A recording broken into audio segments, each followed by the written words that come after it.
हरि ओम श्री गुरुभ्यो नमः। हरि ओम। ओम शन्नो मित्रशं वरुणः शन्नो भवत्वर्यमा शन्न इन्द्रो बृहस्पतिः शन्नो विष्णुरुक्रमः। नमो ब्रह्मणे नमस्ते वायो त्वमेव प्रत्यक्षं ब्रह्मासि त्वमेव प्रत्यक्षं सहना भवतु सह भुनक्तु सह वीर्यं करवावहै तेजस्विनावधीतमस्तु मा विद्विषावहै। ओम शांति शांति शांतिः। सदाशिवसमारम्भां शङ्कराचार्यमध्यमाम् अस्मदाचार्यपर्यन्तां वन्दे गुरुपरम्परां।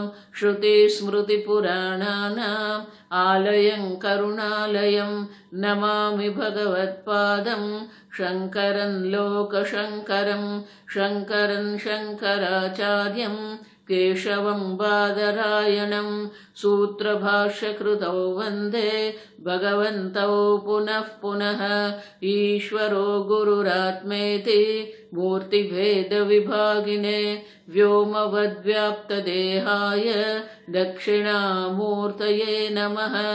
निधये सर्वविद्यानां विशदे भवरोगिणां गुरवे सर्वलोकानां दक्षिणामूर्तये नमः। ॐ नमः प्रणवार्थाय शुद्धज्ञानैकमूर्तये निर्मलाय प्रशान्ताय दक्षिणामूर्तये नमः।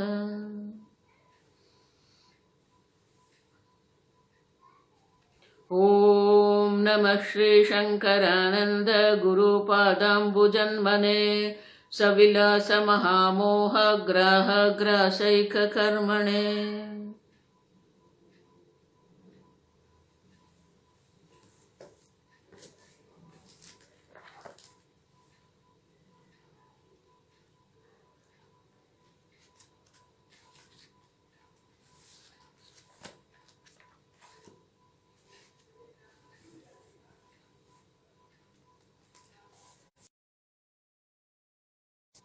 ननु द्वैते सुखं मा भूत् ननु द्वैते सुखं मा भूत् अद्वैतेऽप्यस्ति नो सुखम् अद्वैतेऽप्यस्ति नो सुखम्। अस्ति चेत् उपलभ्येत अस्ति चेत् उपलभ्येत तथा च त्रिपुटी भवेत् तथा च त्रिपुटी भवेत्। 23वां मास्त्वद्वैते सुखं किन्तु मास्त्वद्वैते सुखं किन्तु सुखमद्वैतमेव हि सुखमद्वैतमेव हि। किं मानमिति चेन्नास्ति किं मानमिति चेन्नास्ति मानाकांक्षा स्वयं प्रभे मानाकांक्षा स्वयं प्रभे।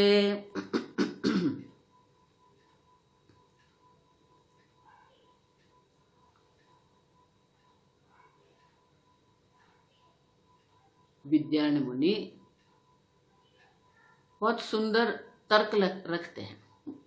बोले द्वैत में सुख नहीं है, ठीक है, तो अद्वैत में भी सुख कहां पर है? अगर है तो फिर अस्ति चेत उपलभ्येत, हमें तो अद्वैत में सुख दिखता ही नहीं है। अब तो कहते मां अस्तु अद्वैते सुखम किंतु, अद्वैत में सुख नहीं है, चलो, लेकिन जो सुख है वो तो अद्वैत ही है। सुखम अद्वैतमेव ही। आप देखो देखो ये बहुत सुंदर है, कल हमने देखा है लेकिन पुनः हम देखेंगे। अब देखो घड़े में मिट्टी है, मिट्टी में घड़ा है। ये मैं माने अधिष्ठान सप्तमी है। तो द्वैत में सुख नहीं है। अद्वैते सुखम मां किंतु मां। अब देखो अद्वैत में भी सुख नहीं है, ठीक है, लेकिन जो सुख है वो अद्वैत है। ये मैं निकल गया। आप देखो मास्तु सुखम अद्वैते, अद्वैत में सुख नहीं है, चलो मान लिया, लेकिन जो सुख है वो तो अद्वैत ही है। घड़े में मिट्टी नहीं है, मिट्टी में घड़ा नहीं है, घड़ा मिट्टी है। आप समझ रहे हो? ये मैं जो है ना, अधिष्ठान जो, उनकी कोई आवश्यकता नहीं हमें। घड़े में मिट्टी नहीं है, मिट्टी में घड़ा नहीं है, घड़ा स्वयं मिट्टी है। आप देखो, सुखम अद्वैतम एवं, सुख तो मात्र है। आप समझो, सुख और अद्वैत आप दो नहीं बना सकते। अद्वैत में सुख ऐसा नहीं है। देखो, मेरे हाथ में आंवला है, तो हाथ जो है वो आधार है और आंवला है वो आधेय है। तो अद्वैत सुखम अगर कहेंगे तो अद्वैत में सुख आप अगर कहेंगे तो का अद्वैत रूपी आधार है जिसके अंदर सुख नाम की वस्तु है। अब देखो, एक ही वाक्य में ये जो हमारा कॉन्सेप्ट है ना, एक ख्याल जिसको कहते हैं, वो निकाल दिया। सुखम अद्वैतम एवं, सुख ही अद्वैत है। आप समझो, सुख और अद्वैत को दो क्यों बना रहे हैं आप? द्वैत में सुख नहीं है वो बात एक है, लेकिन अद्वैत में सुख नहीं है। अद्वैत स्वयं सुख स्वरूप है। कि मानम अस्ति चेत, तो बोले उनके लिए आपके पास कोई प्रमाण है क्या? तो बोले कि कोई प्रमाण की अपेक्षा ही नहीं है, नाकांक्षा। आप देखो, स्वयं प्रभे, क्योंकि आप स्वयं सुख स्वरूप है। आपको सुख प्राप्त नहीं करना है, आपको सुखी बनना नहीं है। आप सब, you don't have to be happy. पूज्य स्वामी जी बहुत सूक्ष्मता से हमें समझाते थे कि हमें सुखी नहीं होना है। अब देखो, you don't have to be happy, you are happiness. आपको सुखी नहीं होना है, आप स्वयं सुख स्वरूप है, आप ही आनंद है। अब देखो, हम ब्रह्मानंद शब्द का यहां विश्लेषण कर रहे हैं, तो आनंद जो है ब्रह्म में आनंद नहीं है, आत्मा में आनंद नहीं है। आपको सुखी नहीं होना है, आप स्वयं सुख स्वरूप है और उसके लिए किसी प्रमाण की अपेक्षा नहीं है, क्योंकि आप स्वतः सिद्ध स्वप्रकाश चैतन्य स्वरूप आत्मा है। और इसीलिए आगे के श्लोक में समझाते ही, स्वप्रभत्वे भवद्वाक्यम, स्वप्रभत्वे भवद्वाक्यम, मानं यस्याद्भवानिदं, मानं यस्माद्भवानिदं, अद्वैतमभ्युपेत्यास्मिन्, अद्वैतमभ्युपेत्यास्मिन्, सुखं नास्ति इति भाषते, सुखं नास्ति इति भाषते। स्वप्रभत्वे भवद्वाक्यम। आप देखो,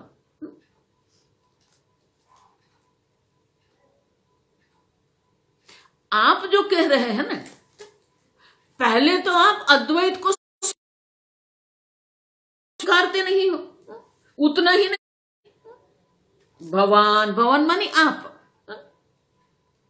आप जो ये वाक्य कह रहे हैं ना, भवद्वाक्यम, भवद्वाक्य मानी आपका जो ये वाक्य है,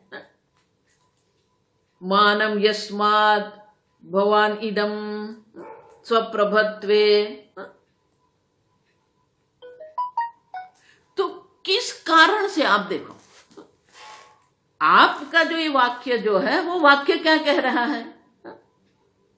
वाक्य हमें कह रहा है कि कोई प्रमाण की अपेक्षा नहीं है। आप समझो, तो प्रमाण की अपेक्षा नहीं है, तो अद्वैत में सुख नहीं है, ऐसा जो आप कह रहे हैं, अद्वैतम अभ्युपेत्याम अस्मिन् सुखम नास्ति इति भाषते।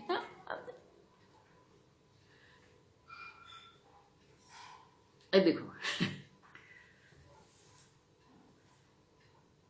अगर वो कह रहे हैं कि अद्वैत में सुख नहीं, देखो उनका वाक्य है ना ये, भवन मानी कि आपका जो ये वाक्य है, अद्वैत में सुख नहीं है। अब तो इनका अर्थ ये हो गया अद्वैतम अभ्युपेता, आपने स्वीकार तो कर लिया ना कि अद्वैत है। आप देखो, आपने भी स्वीकार कर लिया कि द्वैत भी है और अद्वैत भी है। तो आप अद्वैत को स्वीकार रहे हो। अब देखो, पहले आप अद्वैत को स्वीकारते हो और फिर कहते हो कि अद्वैत जो है उसमें सुख नहीं है। अब देखो, तो आप अद्वैत को क्यों स्वीकारते हो? और अद्वैत को आप अगर स्वीकार रहे हो तो फिर आपको प्रमाण की अपेक्षा नहीं है। अद्वैतम अभ्युपेतम अस्मिन् सुखम नास्ति इति भाषते, आप ही कह रहे हो अद्वैत में सुख नहीं है, लेकिन अद्वैत तो आपने स्वीकार कर लिया ना। अगर अद्वैत को आप स्वीकार रहे हो तो अद्वैत के लिए आपके पास प्रमाण क्या है? स्वप्रभत्वे। आप देखो, एक अद्वितीय चैतन्य स्वरूप आत्मा है, ये तो स्वप्रभत्व मानी कि अपने आप में प्रमाण है, अन्य किसी प्रमाण की अपेक्षा नहीं है। देखो आजकल जो ये लोग, बहुत सारे लोग हैं, ये ईश्वर नहीं है।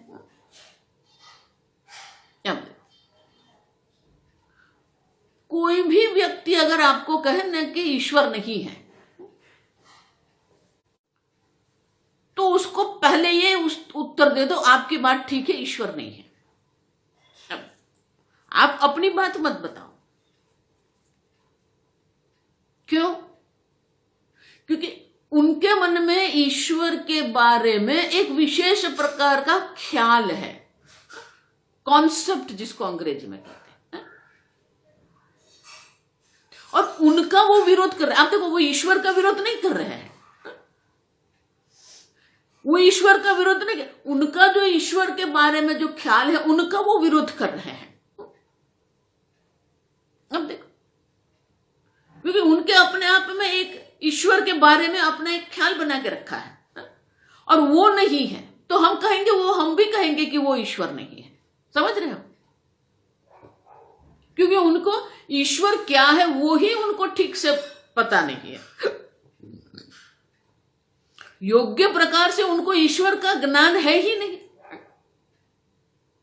तो उनके मन में ईश्वर के बारे में जो ज्ञान, जो समझ, जो ख्याल है, वो तो हम भी नहीं स्वीकार सकते। अब समझो, ये उसी प्रकार से यहां भी यही कर रहे हैं। अद्वैतम अभ्युपेता, पहले आप स्वीकार कर रहे हो अद्वैत है और फिर कहते हो अद्वैत में सुख नहीं है। तो अद्वैत में सुख नहीं है आप जो कह रहे हैं, तो आपने अद्वैत को तो स्वीकार लिया ना, आप ही बोल रहे हो। तो अगर आप कह रहे हो कि अद्वैत ने भवद्वाक्यम मानम, तो बोले कि और कोई प्रमाण की हमें क्यों अपेक्षा है? भवद वाक्य, आपका वाक्य ही प्रमाण बन गया। आपने ही कहा ना कि अद्वैते सुखम नास्ति, तो आपका ही वाक्य जो है वो प्रमाण बन गया कि अद्वैत है। आप देखो, यस्मात् भवान इदम भाषते, जिसके कारण तो आप ये हमें कह रहे हो।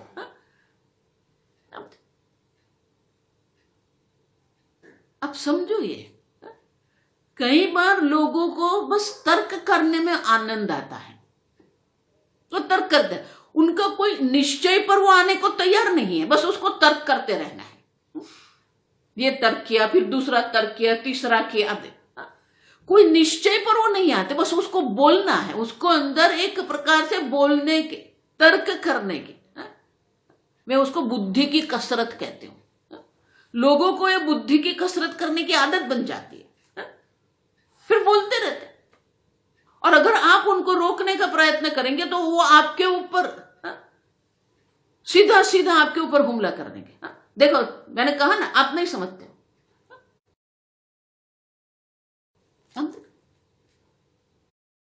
तो अगर उनको पकड़ना है ना, तो उनके ही तर्क को हमें पकड़ना पड़ेगा। हमारे तर्क को वो सुनने को नहीं तैयार है, और इसलिए इसको भी हमें अपना तर्क नहीं देना है।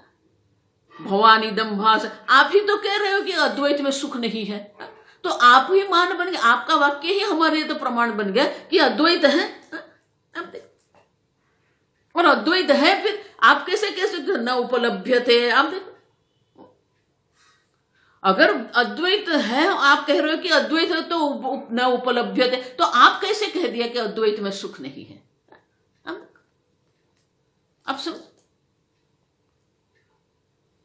लोग जो वाक्य बोलते हैं ना, इसलिए मैं कहती हूं भले वो महात्मा बहुत बड़े हैं और उनके अनुयायी भी बहुत बड़े, उनका आश्रम भी बड़ा है, जो भी है,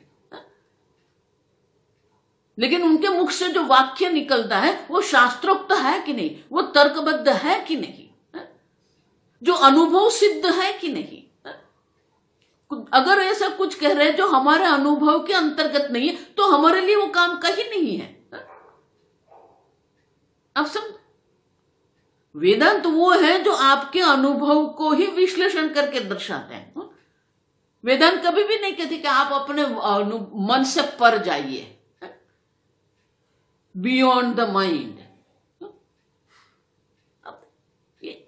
इस शब्द और ऐसे वो भाव से बोलते हैं, उनका जो टोन होता है, बोलने का जो भाव होता है ना, लोग इतने आकर्षित हो जाते हैं।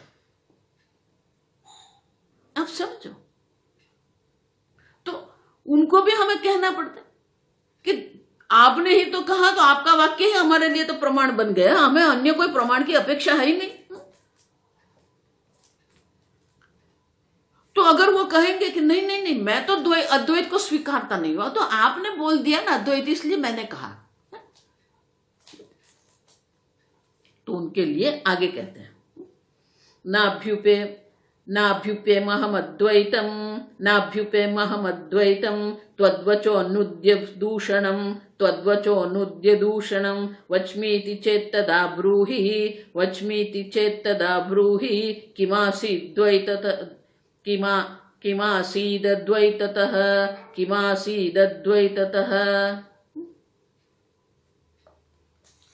तो अगर वो आपके सामने तर्क रखेगा, नहीं नहीं नहीं, न अभ्युपेमि अहम अद्वैतम, नहीं नहीं नहीं, मैं अद्वैत को नहीं स्वीकारता हूं, मैं तो द्वैत में ही बैठा हूं। त्वद्वचनुद्य दूषणम, अब आपके वाक्य को ही पकड़ के बोल रहा हूं, मैं अद्वैत को नहीं स्वीकार रहा हूं, लेकिन आपका जो वाक्य बोले, आपने जो कहा ना, उसी को मैं आगे बढ़ा रहा हूं। अगर आप ऐसा कहते हो, वच्मीति चेत्तदा, अगर ऐसा मैं कहता हूं, आप देखो, ब्रूहि किमस्माद् द्वैततः पुरा,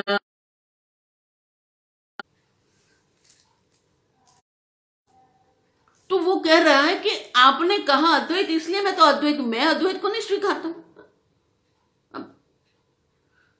तो हम उनको प्रश्न कर रहे हैं अभी। बोल रहा है वच्मी मानी मैं कह रहा हूं, ब्रूहि तो हम उसको कहते हैं अब बताओ, अभी हमें ब्रूहि मानी आप बताइए, किमासीत द्वैततः पुरा, आप कह रहे हो कि द्वैत है, तो ये जो द्वैत जगत जिसका आप अनुभव कर रहे हैं, जिसको आप सत्य मान रहे हैं, तो ये द्वैत जगत के पहले कुछ था कि नहीं? द्वैततः पूरा, द्वैत के पहले कुछ था कि नहीं? अब बताओ हमें। अब देखो, तो द्वैत के पहले तो कुछ होना चाहिए ना, क्योंकि ये जगत की उत्पत्ति हुई तो वो सब जानते हैं, और जगत की उत्पत्ति हुई है तो हम आपको प्रश्न कर रहे हैं, तो द्वैत के पहले कुछ था क्या? देखो, इसीलिए ये जो विज्ञान भी जो है ना, विज्ञान की जो मर्यादा हमें समझना, हम ऐसा नहीं कहते विज्ञान उपयोगी नहीं है, विज्ञान ने बहुत कुछ हमारे जीवन में परिवर्तन लाया, लेकिन जब हम सत्य की बात कर रहे हैं, हम जब तत्वों की बात कर रहे हैं, जब हम ये सृष्टि की सर्जन की बात कर रहे हैं, इसीलिए वैज्ञानिक लोग ये क्रिएशन शब्द से उनको एलर्जी है, आप सब, क्योंकि जैसे ही वो सर्जन शब्द, क्रिएशन शब्द पकड़ेंगे, तो उत्पत्ति हुई मानी उत्पत्ति करने वाले को स्वीकारना पड़ेगा। कोई भी वस्तु अपने आप तो उत्पन्न नहीं होगी। अब देखो, उसी प्रकार यहां भी ये क्या कह रहा है, नहीं नहीं मैं अद्वैत को नहीं स्वीकार रहा हूं, आपने कहा उसी से, तो बोला ठीक है, आप कह रहे हो किमस्माद् द्वैतः पुरा, तो हम आपको पूछ रहे हैं, आप हमें बताइए कि द्वैत के पहले क्या था। अब देखो, तो वो उत्तर देता है। आ समझो, किम, अब देखो, किम द्वैततः पूरा, द्वैत के पहले क्या था। तो ये किम है ना, क्या था, तो उनके विकल्प हम ही उनको दर्शाते हैं अगले श्लोक में 26वां। किमद्वैतम उत द्वैतम अन्यो, किमद्वैतम उत द्वैतम अन्यो, वा कोटिरन्तिमः, वा कोटिरन्तिमः, अप्रसिद्धो न द्वितीयो, अप्रसिद्धो न द्वितीयः, अप्रसिद्धो न द्वितीयः, अनुत्पत्ते शिष्यते ग्रिमः, अनुत्पत्ते शिष्यते ग्रिमः। अब देखो, किम अद्वैतम उत द्वैतम अन्यः। अब देखो, अद्वैत क्या है, अद्वैत के पहले क्या, अरे द्वैत के पहले का अद्वैत था या द्वैतम, या द्वैत ही था। अब देखो, अन्य वा, अंतर, अंतरिम माने दोनों के बीच में। अब देखो, या तो फिर ये दोनों के बीच में कुछ था। अब देखो, किम अद्वैतम उत द्वैतम, द्वैत के पहले अद्वैत था या द्वैत था, अथवा वा अन्य कोटि अंतिम। अब देखो, या तो फिर क्या है, दोनों से अन्य और कुछ है क्या। द्वैत के पहले अद्वैत था, द्वैत था और कुछ है, अप्रसिद्ध न द्वितीय। अब देखो, द्वितीय न प्रसिद्ध।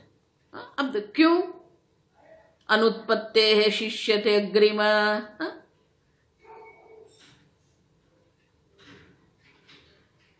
क्योंकि द्वैत के पहले द्वैत था ऐसा तो आप कह नहीं सकते हो।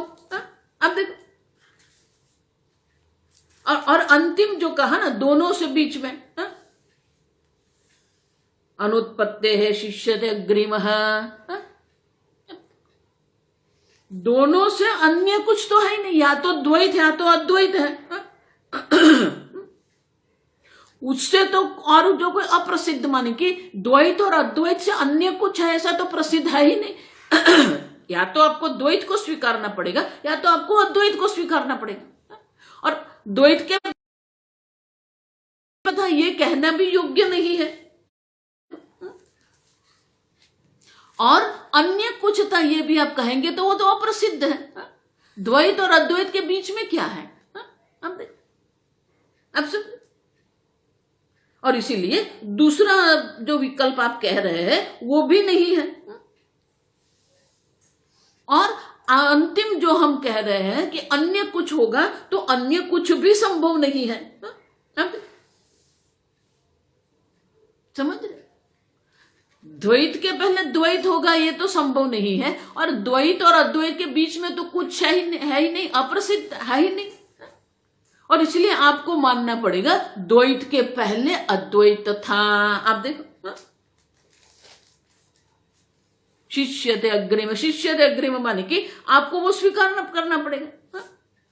अग्रिम माने प्रथम, द्वैत के पहले अद्वैत था या द्वैत था, या कुछ दोनों के बीच का था। तो क्या बोले, द्वितीय तो है ही नहीं, दोनों के बीच का अप्रसिद्ध है, तो रहा क्या विकल्प, अग्रिम, प्रथम विकल्प। शिष्यते माने बाकी रह गए, बाकी जो रहा वो तो प्रथम विकल्प रहेगा कि द्वैत के पहले अद्वैत था।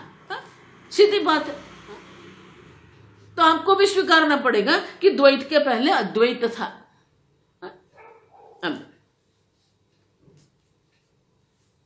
तो इस प्रकार से तर्क से भी अगर हम समझते हैं तो द्वैत के पहले अद्वैत था। तो बोले ठीक है, चलो तर्क से तो आपने दर्शा दिया, लेकिन अनुभव से सिद्ध होगा क्या, हमारे अनुभव तो द्वैत का है। जो त्रिपुटी आप कह रहे हो, ज्ञान ज्ञाता ज्ञान ज्ञेय, जो त्रिपुटी आप कह रहे हैं, तो हमारा अनुभव तो त्रिपुटी का ही है, अद्वैत का अनुभव कहां है। और इसीलिए आगे के श्लोक में कहते हैं,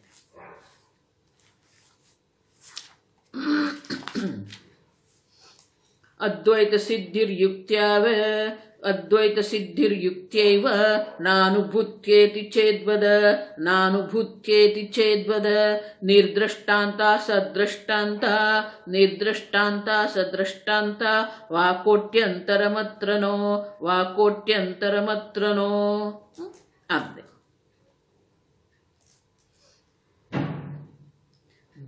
अद्वैत सिद्धि युक्त्या एव, युक्ति मानी तर्क। ये आप जो अद्वैत की सिद्धि कर रहे हो ना, वो तो तर्क मात्र से है। युक्ता एव, तर्क मात्र से ही, न अनुभूत्या इति चेद्वद। उनकी किसको अनुभूति होती है? अद्वैत की अनुभूति किसी को नहीं होती है। देते हैं लेकिन अनुभव सिद्ध तो नहीं। आप देखो, और जब अनुभव सिद्धि नहीं है तो फिर वो नहीं है, ऐसे आपको कहना पड़ेगा।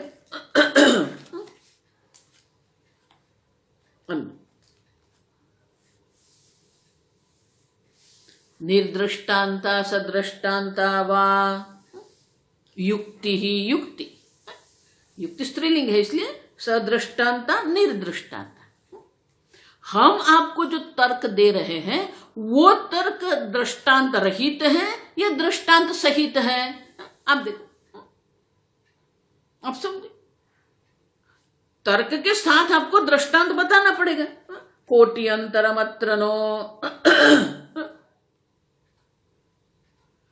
उनसे अन्य तीसरा तो कुछ है ही नहीं। या तो दृष्टांत के सहित आपका तर्क होना चाहिए या दृष्टांत के रहित होना चाहिए, उससे तीसरा तो कोई पक्ष रहेगा नहीं। और अगर हम दृष्टांत ऐसा कहेंगे, आप देखो, तर्क अगर दृष्टांत सहित है तो फिर अनुभव में आ गया, क्योंकि वो दृष्टांत कैसे बनेगा? अब देखो, दृष्टांत है मानी कि वो अनुभव सिद्ध है। अगर दृष्टांत नहीं है, निर्दृष्टा है युक्ति, तो फिर वो अनुभव सिद्ध नहीं होगी। अब समझो, अनुभव सिद्ध है, तर्कबद्ध है।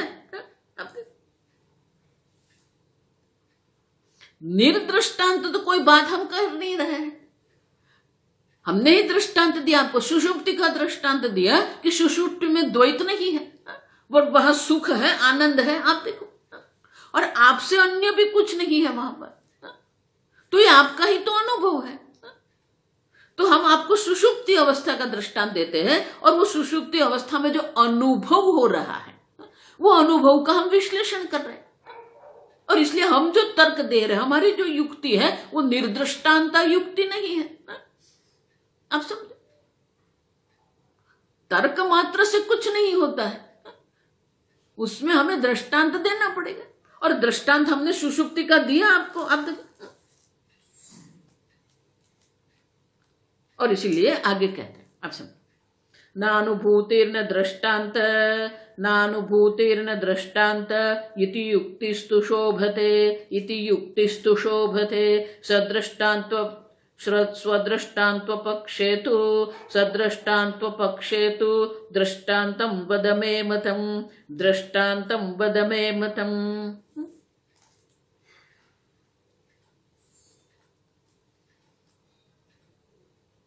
अभी वो उपहास कर रहे हैं, क्या? नाभूत दृष्टांत युक्ति ही शोभते।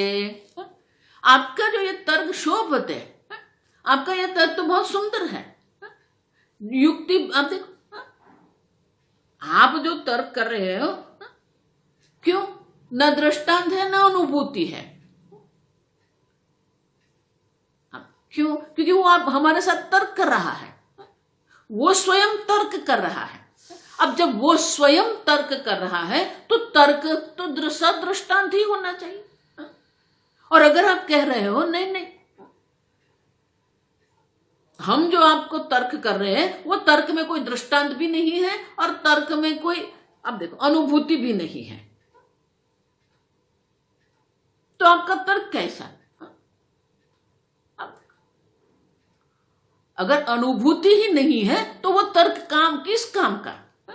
देखो, इसलिए मैंने आगे कहा कि तर्क में कोई तो निश्चय करो। आप एक तरह से दूसरा, दूसरे से तीसरा आप करते रहते हो। शोभते युक्ति, हाँ बहुत सुंदर है आपकी युक्ति, तो जिसमें कोई दृष्टांत भी नहीं है, कोई अनुभव भी नहीं है, तो ये युक्ति कहेंगे आप, ये तर्क कहेंगे नहीं। आप समझो, अनुभव ही नहीं है तो आप किसके आधार पर तर्क कर रहे हो? दृष्टांत ही नहीं है तो किसके आधार पर आप तर्क कर रहे हो? तर्क करने के लिए कुछ तो दृष्टांत होना चाहिए ना, कुछ तो अनुभव होना चाहिए ना। बिना अनुभव का तर्क कैसे करेंगे आप? अब समझो, ऐसे ही हवा में थोड़ा तर्क लगा रहे हैं हम लोग। आप समझो, और इसलिए कहते हैं सदृष्टांत अपक्षेतु दृष्टांतम वद मे मतम। तो सदृष्टांतम, आप समझो, निर्दृष्टांत तो है ही नहीं, सदृष्टांत है। और इसीलिए कहते हैं, तो वो हमारे सामने तर्क रख रहा है। ठीक है, चलो सदृष्टांत है, तो आप ही स्वयं आपका अनुभव दर्शाए, आप ही आपका दृष्टांत दर्शाए हमें, दृष्टांतम वद मे मतम। तो वो बोल रहा है कि अच्छा ठीक है, चलो आप अद्वैत को मान स्वीकारते हो, और अद्वैत आपका जो है वो सदृष्टांत अद्वैत है, और सदृष्टांत कहेंगे तो अनुभूति आ जाएगी। तो बोले कि चलो दृष्टांत बताइए हमें। तो दृष्टांत तो हमारे पास दो ही दृष्टांत है, आप समझो, एक तो प्रलय का दृष्टांत है और दूसरा सुषुप्ति का दृष्टांत है। देखो, इसलिए मैं कहती हूं वेदांत में ये सुषुप्ति अवस्था अत्यंत आवश्यक है। अवस्था दी है वो सुषुप्ति अवस्था हमारे मन के विश्राम के लिए नहीं है। वेदांत में सुषुप्ति अवस्था अत्यंत महत्व की है, क्योंकि वहां ही हमें ये अद्वैत की सिद्धि होती है, वहां ही हमें सुख की सिद्धि होती है। सुषुप्ति अवस्था में ही हम अनंत सुख की अनुभूति कर रहे हैं, वो मात्र हमारे मन का विश्राम नहीं है। और इसीलिए वो कह रहा है कि अगर आपकी युक्ति सदृष्टांत है, आपका अद्वैत सदृष्टांत है, तो दृष्टांतम वद, तो हमें बताइए दृष्टांत। तो आगे के श्लोक में कहते हैं 29वां श्लोक, अद्वैत प्रलयोद्वैत अद्वैत प्रलयोद्वैत अनुपलम्भेन सुप्तिवत अनुपलम्भेन सुप्तिवत इति चेत् सुप्तिरद्वैते इति चेत् सुप्तिरद्वैते इत्यत्र दृष्टान्तम् ईरय इत्यत्र दृष्टान्तम् ईरय। अद्वैतः प्रलयः द्वैत अनुपलम्भेन। जगत का जब प्रलय हो जाता है तो वहां क्या है? अद्वैत है। अद्वैतः प्रलयः, प्रलय ही अद्वैत है, आप समझे। द्वैत अनुपलम्भेन, क्योंकि वहां उस समय प्रलय काल में द्वैत की प्रतीति नहीं है। आप देखो अनुपलम्भ माने उनकी प्रतीति नहीं है। सुषुप्तिवत, ये देखो हमारा दृष्टांत। जिस प्रकार से आप जब सो जाते हो तो न देश है, न काल है, न वस्तु है, न द्वैत है, न कुछ भी नहीं है। आप देखो सुषुप्ति अवस्था में अद्वैत है, द्वैत है ही नहीं, द्वैत की प्रतीति भी नहीं है। अब देखो इति चेत सुप्ति ही अद्वैते अत्र दृष्टान्तम ईरय। अब देखो ये हमारे पीछे पड़ा हुआ है। उनको न तो अद्वैत में रुचि है, न उनको मोक्ष में रुचि है। बहुत सारे लोग ऐसे होते हैं। ये भी यही कर रहा है। उनको अद्वैत में भी कोई रुचि नहीं है, न तो उसको अनंत आनंद में रुचि है, न उनको मोक्ष में रुचि है। अब शास्त्र में उसको जल्प कहते हैं। हम जो चर्चा करते हैं ना, वो 4 प्रकार की होती है। वाद, संवाद, जल्प, वितंड। भगवद गीता में क्या है? अध्याय के अंत में क्या कहते हैं? श्री कृष्ण अर्जुन योः संवाद। आप देखो ये भगवान और अर्जुन का संवाद है, भगवत गीता संवाद है। आप वाद मानी दो समान, बुद्धितः ज्ञानतः दो समान व्यक्ति में जो चर्चा होती है उनको हम वाद कहते हैं। संवाद मानी कि गुरु के मुख से जो श्रवण कर रहे हैं उसे संवाद कहते हैं। जल्पम, जल्प मानी क्या है? तूने कहा इसीलिए वो अयोग्य है, गलत है, अस्वीकार्य है। ये यही कर रहा है हमारे साथ, ये जल्प कर रहा है। हम जो कह रहे हैं ना उसको उनका उल्टा ही वो बोल रहा है और उसको अयोग्य सिद्ध करने का वो प्रयत्न कर रहा है।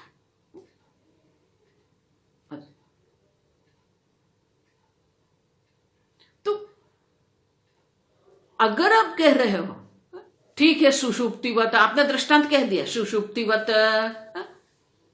इति चेत,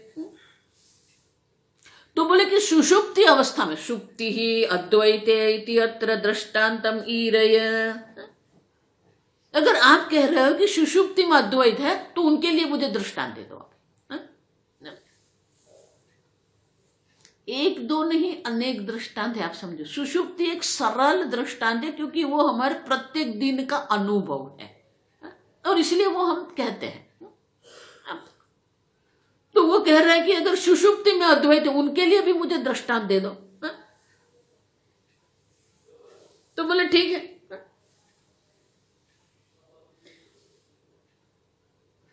क्योंकि आप जो कह रहे हो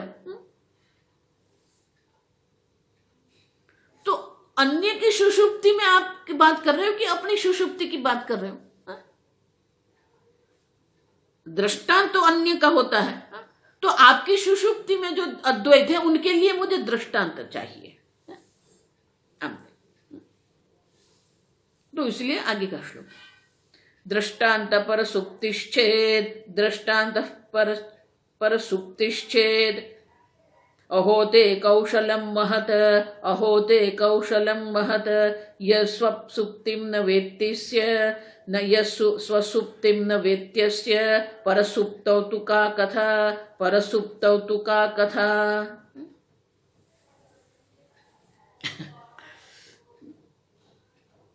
तो बोले कि ये आप जो सुषुप्ति के दृष्टांत दे रहे हैं वो तो अन्य का है, वो तो अन्य का दृष्टांत है। और इसलिए कहते हैं दृष्टांतः परसुप्ति ही छेद, परसुप्ति अन्य की सुप्ति, अन्य की सुषुप्ति अवस्था की दृष्टांत आप दे रहे हैं। तो हम कहते हैं अहो कौशलम महत, आपकी कुशलता का तो क्या बात करनी हमें, बहुत महान कुशलता है आप में। तो क्यों? अब अन्य की सुषुप्ति का दृष्टांत हम कैसे दे सकते हैं? अब अन्य की सुषुप्ति का दृष्टांत तो मैं नहीं दे सकती ना, आपकी सुषुप्ति का दृष्टांत आपके लिए है, मेरी सुषुप्ति का दृष्टांत जो मेरे लिए है।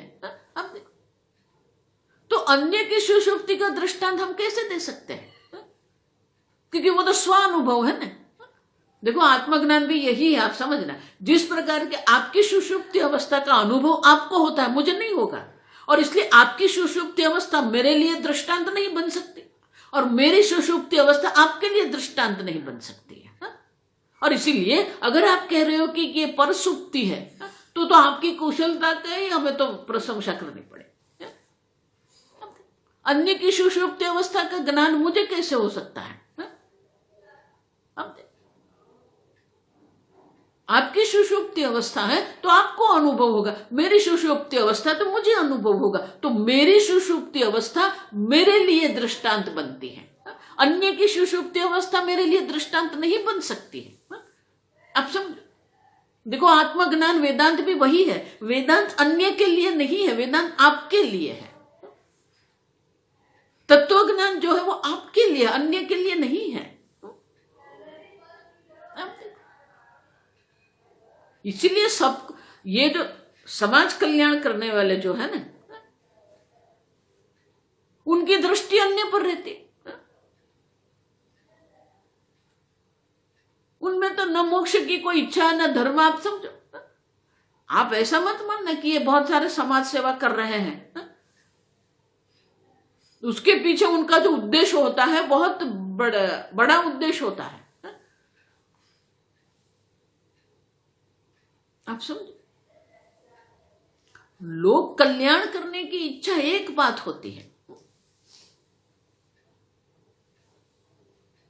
और अपना स्वार्थ सिद्ध करना दूसरी बात है। अब देख, और इसीलिए वेदांत आपके लिए है, अन्य के लिए नहीं है। तत्वज्ञान आपके लिए, अन्य के लिए नहीं है। उसी प्रकार को समझने के लिए जो अद्वैत की बात कर रहे हैं उनके लिए आपकी सुषुप्ति आपके लिए दृष्टांत है। आपकी सुषुप्ति मेरे लिए दृष्टांत नहीं बन सकती है। अगर आप कह रहे हो कि बन सकती है, अहो कौशल्यम महत, आपकी कुशलता तो बहुत महान है। आप देखो क्यों, यह स्वसुप्तिम न वेत्ति यस्य परसुप्तो तु का कथा। मैंने कहा ना, ये अभी पहले 5 सेकंड की एड आती थी, अब 15 सेकंड की आती है। जितने ऐड के प्रेफरेंसेस है ना, सब मैंने बंद करके रखे हैं, फिर भी ये आ रही है। और आज तो जो आ रही है वो 15 सेकंड की आ रही है, इसलिए 15 सेकंड आपको रुक जाना पड़ता है, आप कुछ नहीं कर सकते। चलो आगे चलते। तो अब उपहास कर रहे हैं विद्यारण्य मुनि, वो देख देशी का उपहास कर रहे हैं। अहो कौशलम महत, आपकी कुशलता तो बहुत महान है कि आप अन्य की सुषुप्ति की बात कर रहे हैं। अन्य की सुषुप्ति की बात आप कैसे कर सकते हो? आप देखो, यह स्वसुप्तिम न वेत्ति, क्यों? आप अपनी सुषुप्ति अवस्था तो को जानते नहीं है। परसुप्त तो का कथा, तो अन्य की सुषुप्ति अवस्था की तो बात ही क्या करनी है? पहले आप अपनी सुषुप्त अवस्था का तो विश्लेषण करो, पहले आप अपनी सुषुप्ति अवस्था को समझ लो ठीक से। अहम किमपि न जानामि, अब देखो कुछ है ही नहीं। सुखेनम निद्रा अनुभूयते मया, और इसलिए विद्यारण्य मुनि उनके ऊपर एक अटैक कर रहे हैं कि आप स्वयं आपकी सुषुप्ति अवस्था को जानते नहीं हो और अन्य की सुषुप्ति अवस्था की बात करने निकले आप क्या? अब देखो, पहले आप अपनी सुषुप्त अवस्था का तो विश्लेषण करो, पहले आप अपनी सुषुप्त अवस्था को तो जान लो, फिर आपकी ये कुशलता, आपकी चतुराई जो है वो हम समझेंगे। आप समझ, आपकी सुषुप्त अवस्था ही हमारे लिए दृष्टांत है। सबके लिए अपनी अपनी सुषुप्ति अवस्था उनके लिए, आपके लिए दृष्टांत बन जाती है, और वहां द्वैत है ही नहीं। अब देखो, लेकिन आप हैं, आप देखो, और सुख भी है और सुख भी है, तो आपसे अन्य सुख है ही नहीं। आप सुख स्वरूप है, आप अनंत सुख स्वरूप है, आप सब। लेकिन ज्ञान नहीं है, इसलिए जागने के बाद आपको वो ज्ञान, प्रत्यभिज्ञा शास्त्र में जिसको कहते हैं, आप समझ। और इसीलिए अद्वैत, एक अद्वितीय तत्व की अनुभूति तो आपको सुषुप्ति में होती है, वो सुख की अनुभूति आपको होती है। और इसीलिए आप हम अन्य की सुषुप्ति की बात कर ही नहीं रहे हैं। अगर आपको अन्य की सुषुप्ति का दृष्टांत चाहिए तो आपकी कुशलता तो बहुत हो गई। पहले आप अपनी सुषुप्ति को जान लिए, फिर अन्य सुषुप्ति की बात हम करेंगे, आप समझे। और इसीलिए आगे कहते हैं,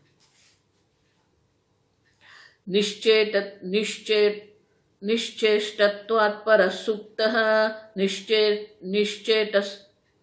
निश्चेटत्वात् परः सुप्तः यथाहमिति चेत्तदा यथाहमिति चेत्तदा उदाहर्तु सुषुप्तेस्ते उदाहर्तु सुषुप्ते ते स्वप्रभत्वं बलात् भवेत्, स्वप्रभत्वं बलात् भवेत्। यथा अहम निश्चेष्टः निश्चेष्टः, जिस प्रकार से मुझे सुषुप्ति अवस्था का जो अनुभूति होती है, कुछ भी नहीं है, न शरीर है, न इंद्रिया है, न मन है, न बुद्धि है। आप देखो, निश्चेष्ट है, ये शरीर बिल्कुल शांत पड़ा हुआ है। अब देखो, प्राण रहित है, चेष्टा रहित है। अब देखो, सुषुप्ति अवस्था में जो मन है, बुद्धि है, प्राण है, ये सब भी क्या है? कुछ नहीं। तो प्राण सहित चेष्टा रहित है ये गाढ़ निद्रा। तो जिस प्रकार से आप समझो, जिस प्रकार से मुझे मेरी सुषुप्ति अवस्था की अनुभूति होती है, उनके आधार पर मैं कह सकती हूं कि आपको भी उसी प्रकार से सुषुप्ति अवस्था की अनुभूति होती होगी। आप देखो, और मेरी अपनी सुषुप्ति अवस्था का उदाहरण तो सुषुप्ते स्थे, मैंने जो मेरी सुषुप्ति अवस्था का अनुभव किया बना के मैं आपकी सुषुप्ति अवस्था की बात कर सकती हूं। आप समझ रहे हो?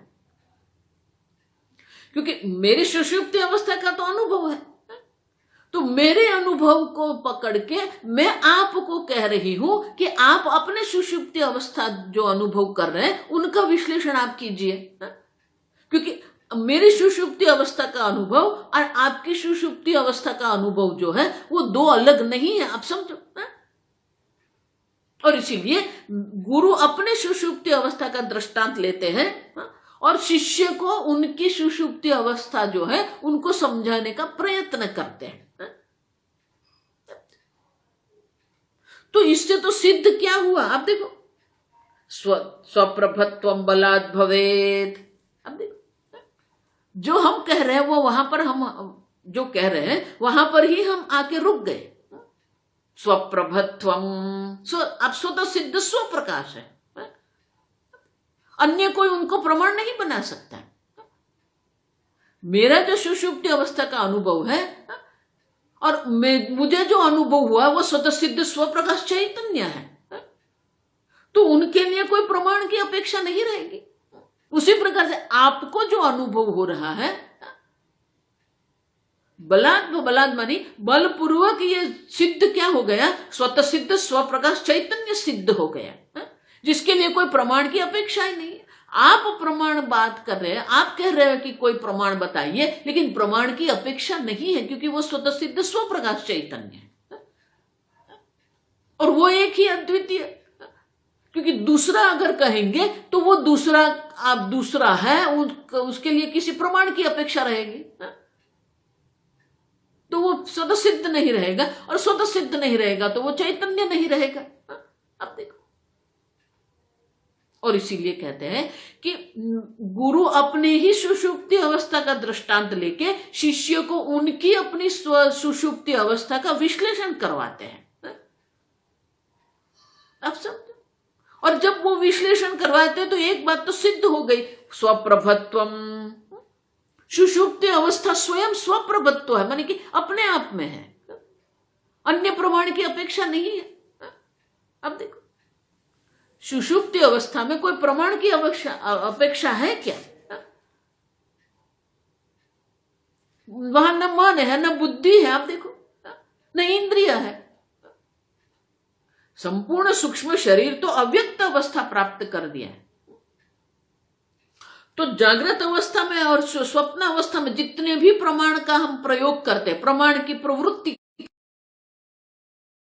में जितने भी प्रमाण की हम प्रवृत्ति, वो प्रमाण तो वहां है ही नहीं, फिर भी आपको सुषुप्ति का अनुभव हुआ। आप देखो, तो आपका सुषुप्ति अवस्था जो का अनुभव जो है उसमें भी कोई प्रमाण की अपेक्षा नहीं है। आप देखो, वो स्वतः सिद्ध है। अब देखो, बहुत सूक्ष्म बात है, ये सुषुप्त अवस्था भी स्वप्रभ है क्योंकि कोई प्रमाण की अपेक्षा नहीं, बिना प्रमाण के आप जान रहे, क्योंकि आप स्वयं साक्षी चैतन्य हैं। आप स्वयं निर्विकारी साक्षी चैतन्य, और इसलिए अन्य कोई प्रमाण की वहां अपेक्षा नहीं। और इसीलिए आपकी सुषुप्ति अवस्था आपके लिए दृष्टांत बनती है और उनके लिए कोई प्रमाण की संभावना नहीं है। और इसीलिए वो सुषुप्ति अवस्था स्वयं भी स्वप्रभ है। आप देखो, कोई प्रमाण नहीं, लेकिन वो ही अनुभव जो है, आपका जो सुषुप्ति अवस्था का जो अनुभव है, वही हमें ये अद्वैत ज्ञान के लिए अत्यंत महत्व का दृष्टांत बन जाता है। और इसीलिए बलात् भवेत्, बलात् माने बलपूर्वक ही आपकी सुषुप्ति अवस्था बिना किसी प्रमाण से ही सिद्ध होती है। तो वही तो हम सिद्ध करने का प्रयत्न कर रहे हैं ना, कि अद्वैत के लिए कोई प्रमाण की अपेक्षा नहीं है, सुख के लिए कोई प्रमाण की अपेक्षा नहीं है। अब समझ,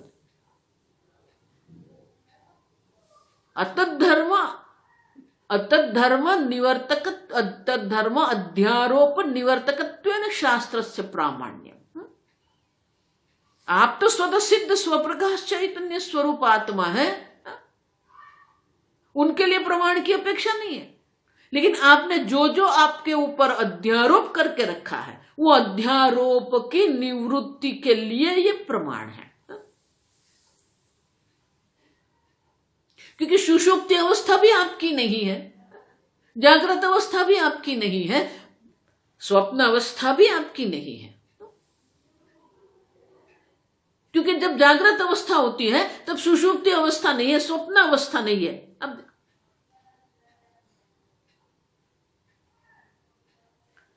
स्वप्न अवस्था है तब जागृत अवस्था नहीं है, सुषुप्ति अवस्था नहीं है। सुषुप्ति अवस्था है तब जागृत अवस्था नहीं है, स्वप्न अवस्था नहीं है। लेकिन तीनों अवस्था में आप तो है ना। अब देखो, तो आप वो निर्विकारी साक्षी चैतन्य है। तो आप के ही लिए एक प्रमाण बन गई है, दृष्टांत बन गई कि आप स्वतः सिद्ध स्वप्रकाश चैतन्य है, आपसे अन्य कुछ है ही नहीं। आप समझे? और इसलिए कहते हैं कि अगर आप ये कहेंगे तो सुषुप्ति अर्थात स्वयं स्वप्रभ है, स्वप्रकाश है, क्योंकि आप स्वतः सिद्ध स्वप्रकाश चैतन्य है, क्योंकि वहां कोई प्रमाण है ही नहीं, फिर भी आप ये अनुभव कर रहे हो।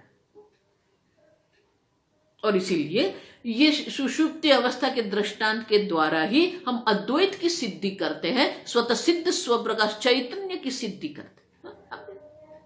तो आपका ही अनुभव तो सिद्ध कर रहा है ना, दूसरे के अनुभव की परसुप्ति की, दूसरे की सुषुप्ति अवस्था की आवश्यकता नहीं है। आपकी सुषुप्ति अवस्था आपके लिए दृष्टांत है और उसके द्वारा ही हमने ये सिद्ध कर दिया। आगे हम कल देखें।